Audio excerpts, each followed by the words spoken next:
Hiniling po ng kampo ni dating Pangulong Gloria Arroyo sa Korte Suprema na pigilan ang pagbasa ng sakdal sa kanya sa Lunes, kaugnay po sa kasong plunder. Bukod sa kulang umano ng ebidensya ang prosekusyon, hindi raw mabuti ang lagay ng kongresista at posibleng lalong makasama sa kanyang kalusugan kung sasailalim pa siya sa paglilitis. May ulat on the spot, si Lia Manyalak del Castillo. Lia?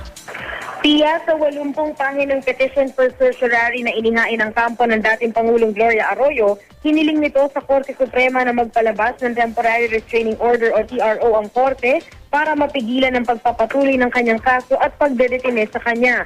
Ayon sa kampo ng dating Pangulo, deteriorating na ang kalusugan nito at makakasama sa kanya ang patuloy na mahirapan sa sakit at humarap pa sa paglilitis ng isang public trial kung matutuloy ang kanyang arraignment sa October 29.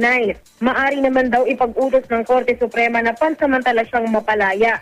Sa kanyang petisyon, giniit din ng kampo ng dating Pangulo na hindi sapat ang mga naipresentang ebidensya laban sa kanya para makasuhan siya ng plunder. Inaprubahan lang daw ng dating Pangulo ang mga request for disbursements ng PCSO at hindi ang aktwal na pag-grant ng mga ito. Niwala raw na ipresentang ebidensya na magpapatunay na mismong si Arroyo ang nag-cash advance sa PCSO. Wala rin daw ebidensya na mga cash advance ay napunta sa kanya. Kaya hindi raw maituturing na plunder ang kaso dahil wala namang napatunayang nagkamalsa ng iligal na yaman o kahit 5 mula sa 365 million pesos na pondo ng PCSO.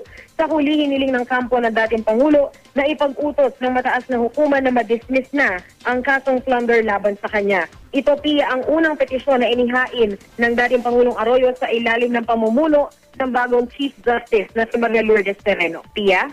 Maraming salamat, Lia Manyalak del Castillo.